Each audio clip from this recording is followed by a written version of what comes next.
So, John, I know that as you share your story or as you coach other people to share stories, like at our annual fundraising dinner, that you're often following a three-phase or a three-category approach. So let's talk about that a little bit. The first phase of that is to explore what life was like before you encountered healing through Jesus and resources like Pure Desire. So what kind of questions help guide telling that part of our story? What do we need to know about telling the before side of our story? Totally. Yeah, there's a handful of questions that I might ask somebody, but I think some of my top three. The first one just being, what was your family of origin like, specifically in the lens of sexuality? Did you grow up in a family that talked openly about sexuality? And if you did, can I meet you? Because there's not a whole lot of us. Yeah, seriously. That wasn't my family of origin context. And so I think the implicit messages, whether that was communicated non-verbally, verbally, wasn't stated, what was stated from the church and our family of origin, really sets the stage for what's about to happen. My second question that I love to ask is simply, when were you exposed to porn, or when did sexual brokenness enter your story? Because it's not always exposure to porn, whether that's abuse or harassment or molestation. There's a lot of different ways in which sexual brokenness can enter the narrative. But something even in the real world, if I can take it there for a second, something that I've found, asking somebody, when were you exposed to porn, really kind of beats them to the punch, and I think lessens the shame, because I'm assuming already that you've probably been exposed, and even just owning, like, I was exposed to porn at this age, that then set a trajectory of. And so I've actually found that question to be really helpful, even outside of the walls of Pure Desire or Storywork.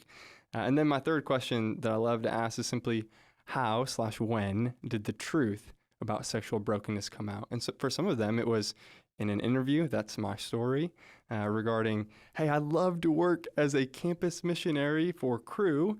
And they're like, hey, hold on. What about this? Because you're talking a lot about sexual brokenness and addiction to porn, but we don't know if you're fully healed. But for a lot of people, it's in marriage.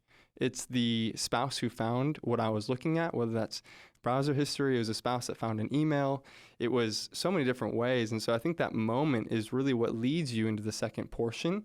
But that moment seems to be kind of the fulcrum. So yeah, family of origin, that's number one.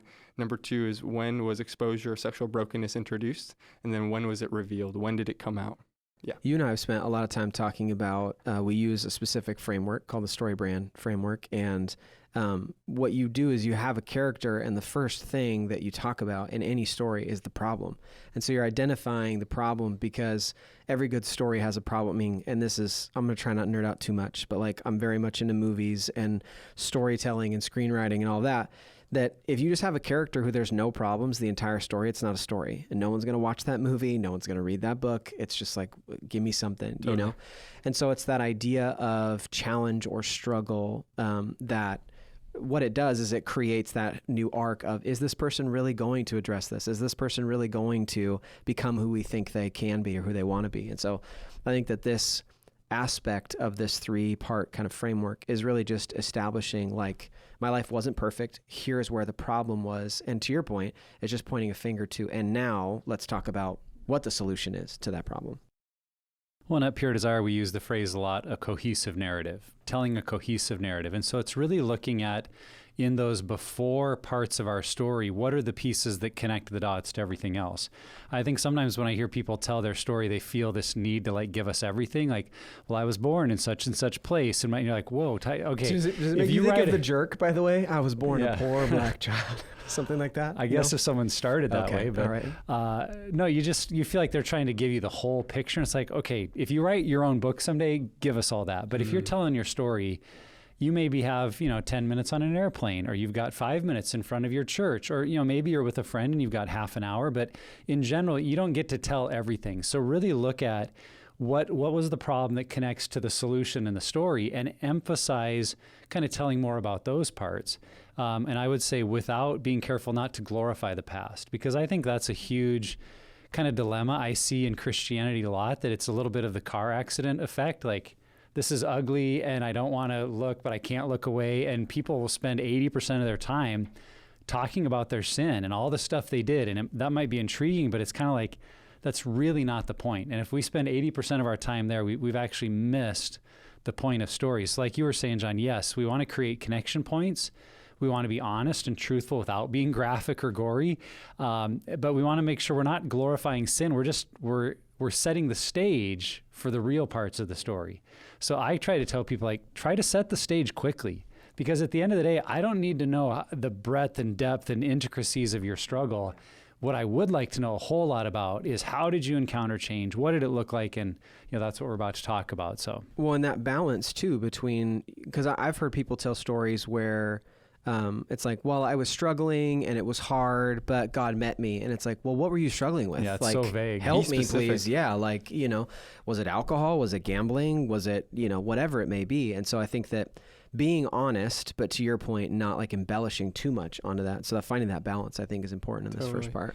When what I think is so cool about the first portion, this before, is it really, I think, invites the curiosity and compassion to hold, hey, where did you come from and how did that inform your story? And if we can begin to understand what informed it, we can also begin to start dreaming how to go back, to rewrite, to shift the lies or the set beliefs that weren't of God, and say, no, that wasn't true. And we get to go backwards to go forwards. That to me is so beautiful. Well, and for all of us that have been through a Pure Desire group, we've understood the way that past pain, trauma, experiences created the avenue for struggle.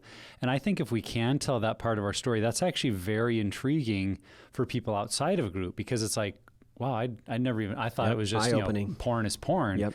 But like when I tell my story, I'll emphasize growing up in a home with 3 siblings that were all close in age, and feeling that need to like get attention and stand out is where a lot of my performance needs came from. And finding that if I didn't perform well and I felt bad about myself in lust, fantasy, and eventually pornography, I always felt good. I always, was the perfect performer, so to speak. And linking that in my story, I think makes people kind of start to connect dots and go, oh, so it's not, it's not just a guy thing. It's not just something that because we're, we got all these hormones, like there's actually connection points. And then I think you've got them stirred up thinking, well, what might my story be? How does my story connect? And that's, I think, pretty cool when you see light bulbs go on even as you tell your story. So good.